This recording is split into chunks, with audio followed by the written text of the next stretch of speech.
Marketing as a whole is to understand some of the terminology that's thrown around. And very quickly I'm going to go over the three main terms and realize that a lot of people often confuse these terms, but it's very important to understand the difference between them so that you know how to use them appropriately and at the correct time. So those terms would be marketing, PR, and advertising. And I'm going to go through some definitions, so if you guys want to take notes, maybe on the back of one of your pages, feel free to do that. We'll start with advertising. By formal definition, advertising is the paid, non-personal activity surrounding the promotion of your product or service. So this would be activities like ad placement in newspapers or magazines, radio spots or TV spots, direct mail. When it comes to the internet, maybe email campaigns or search engine marketing like Google AdWords, those would all fall into this category. Yellow Pages. Yellow Pages as well, because it's paid. And non-personal, because like Yes, some networks is paid, right? And again, non-personal would also be firms doing it for you. So if you hire a marketing firm, that would be considered paid and non-personal. So then next we have PR, or public relations. And this is pretty much the personal version of what we just described. So this would be how you manage the public's perception and understanding of your product or service. It is also how you would manage your company's relationship with both the media and the public. So things like press releases and press conferences, interviews, networking, local networking, those would all be, fall under the public relations umbrella. And then we go to marketing. And what I want you to understand is that marketing is not so much a separate entity or a separate piece like those two things, but rather it contains those two things. So if you think of marketing as a pie, you have all these different slices, and those activities like advertising, PR, customer support, pricing, distribution, all of those things would be pieces of the pie, but they all make up that entire strategy, which would be marketing. Once you understand the differences, we need to look at what you have at your disposal and how you can use that knowledge to best benefit your business. So let's think back to Naja's talk for a little bit about your life plan and your business plan, and also to Sandra's talk about securing funding. By now you have probably outlined budgets for certain portions of your business. What budget have you set for your marketing? And if you don't have something, you need to have something, even if it's small, even if it's only $50 a month. At some point, your marketing plan needs to include paid advertising, PR, and other components such as reputation management, community outreach, and even outside sales. So maybe telemarketing or hiring a company, a call center to do some work for you. But the thing to understand is that you don't need to incorporate all of those components at one time. You need to start off with what your budget will allow you to do comfortably, and also what fits in with your goals from your life plan, your budget from your business plan, and your goals for your company as a whole. And then also remember that some forms of marketing take more of an investment of time. Some forms of marketing take more of an investment of money.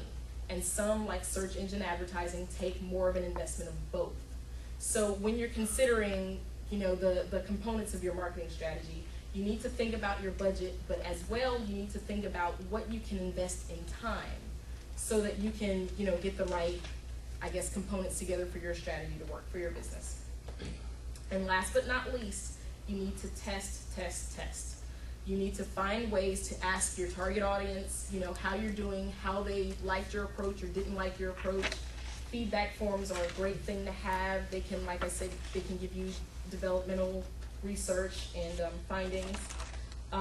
Also, if you are doing things like placing ads, whether it's newspapers, whether it's search engines, try working with 2 or 3 different titles and a variety of buzzwords within your ad.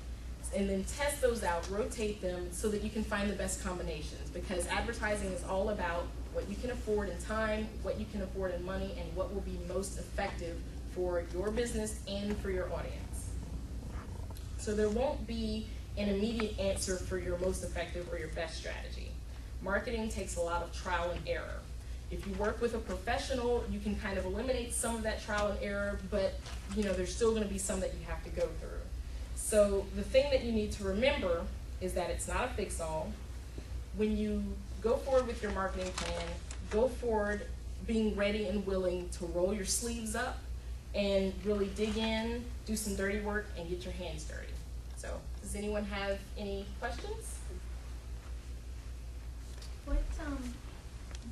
Oh no, you're good. Oh yeah, it's another thing. It's something if you actually have a website. It's a site called Satisfaction, to where you can actually get feedback for each page you have. You can like integrate it in your site, and like customers can actually click on the feedback tab and make a comment for each page on your site.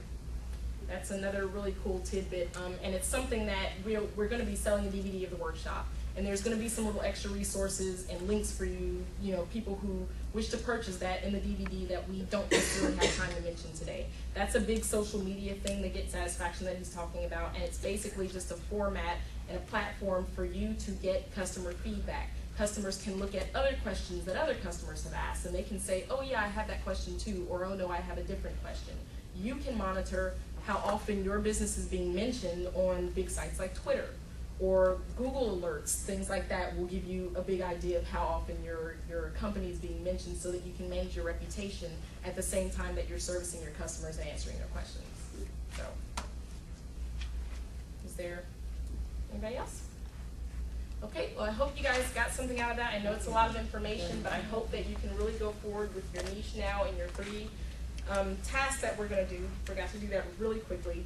3 tasks for you so that you can get started as soon as you get home marketing for your business.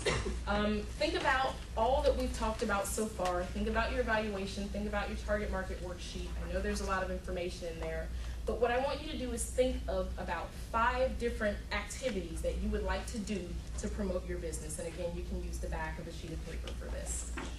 And what I would like you to do is classify those activities as either advertising or PR. And that's all You're going a right. little bit too fast. All right, think about 5 what? 5 activities that you would like to do to promote your business.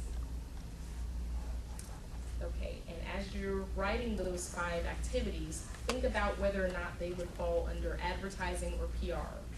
And that's just so you can get a better understanding of how to actually classify the activities you'll be doing. So is that 1A or is that 2? Is that step 1A or is that step 2? That would be step 2. Yeah. Think about whether it falls under Advertising. advertising or PR. Like a blog. Right. Could be both, right?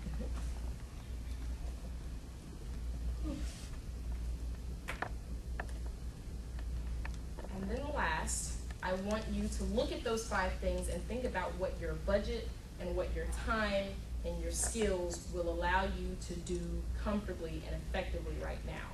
Choose up to 3, but no more than 3. And I want you to put a check mark by it. So choose 3 of the 5? Yeah.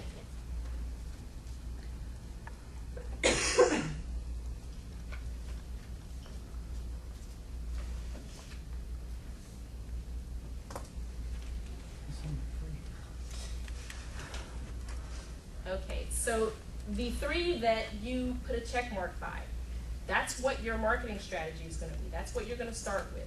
That's what your budget will allow you to do. That's what you have time to do right now. So as you go home, think about the niche that we've defined today, or maybe the ideas for the niche that you haven't quite narrowed down yet, and think about those 3 tasks. For the next maybe 3 months to 6 months, I want you guys to focus on the niches that you came up with and those 3 tasks and really get comfortable with them.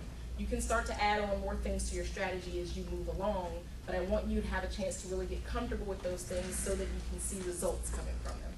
Once we get the results, then we can start gradually adding in maybe the other 2 on your list and then some of the other tasks that you may have in mind. Okay.